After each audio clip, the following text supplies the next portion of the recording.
Alright, it's time to build the tail rotor. These are all the parts you need. The tail rotor transmission and the tail rotor hub came pre-assembled in my kit, as did the pitch change mechanism.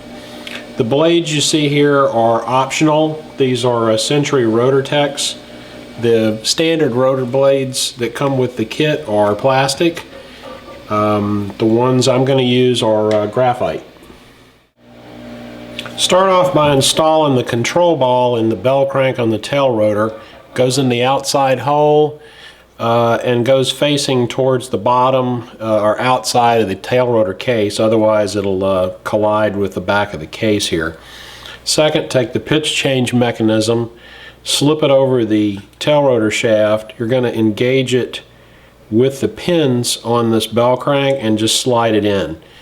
At this point, this is ready for the tail rotor hub, which we're going to assemble before we put it on here. So when you put the blades on, you're going to need spacers, because most of the tail rotor blades are more narrow than the blade holders are. You put one on each side and you use a shouldered bolt. The tail rotor blade will always be installed so that the leading edge aligns with the pitch arm control. You can go ahead and tighten it down, but we're going to balance it here, so you'll probably wind up removing one or both of these. So here's the way the tail rotor is assembled. You want the bolt heads and the labels on the blades normally on the outside. Again, the leading edge should be facing the blade arm holder. We need to balance this because this turns at a fairly high rate of speed. There's any number of ways to balance a tail rotor. I'm using an old Dubro balancer. It's basically a beam balance. As you can see, this is sitting parallel on here as it should. That's when you can tell if it's balanced. If it's off to one side or another, you've got a heavy blade. This didn't start out that way. It's balanced because I put a lighter nut on one side than the other. It's pretty common to have to use some combination of washers or different size nuts, or you know, some other way to weight one side. It's usually easier to weight one side than to take weight off the other. You want this to be balanced on the beam or whatever your mechanism is for balancing it. Once that's done, we can install it on the tail rotor transmission.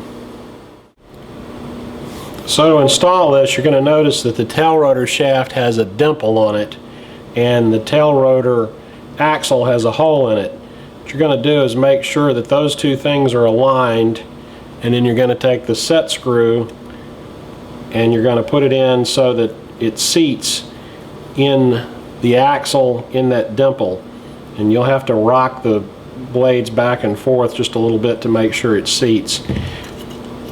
Make sure that's tight. Make sure you've got thread lock on the nut. You really hit the right spot so that it's on good. You're going to connect the pitch change mechanism to the blade arm using these little shouldered bolts. They slip through the pitch mechanism, and then you thread them into the blade arm like this. You're going to want to use a thread lock on them. Get them good and tight. Make sure when you're done with this, it's oriented as such, and the pitch change mechanism causes the blades to change pitch properly, and you've got it on the right direction so that the leading edge is in the direction of rotation, which is going to be counterclockwise if you look at the face of the tail rotor. So we're ready to put this onto the tail boom now. And here's the tail end of the boom that we installed earlier. You can see the tube drive protruding out of it. This is the left side of the model.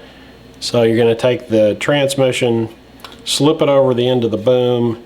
You're going to turn the blades just a little bit while you push until that fully engages. Now that's where it needs to go. In order to tighten this up, there's a hole here on the side.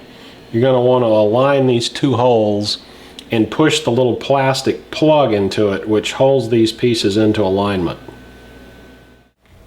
All right, here you can see I've got this plug pressed in. You want to press it down till it goes flush with the mounting surface here, because you're going to put the vertical tail fin over this. Basically, this holds that plug in a position where it can't go anywhere. These are going to mount with 6mm M3 bolts. All right, I've got the vertical fin installed. The last thing we need to do to secure the tail rotor transmission is take the 12mm bolt.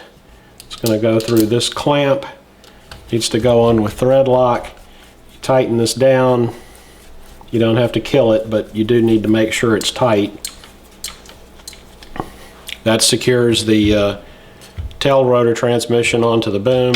Make sure that when you turn it, the rotor head is turning. That means everything's engaged properly. And the last little bit of business we've got here is to clip the tail rotor push rod onto the bell crank. This is a bi-directional link. It doesn't matter which way it goes on, and it'll just pop over the control arm like that. At this point, we've got the tail rotor installed and the tail boom done. We're going to move on and do the canopy now.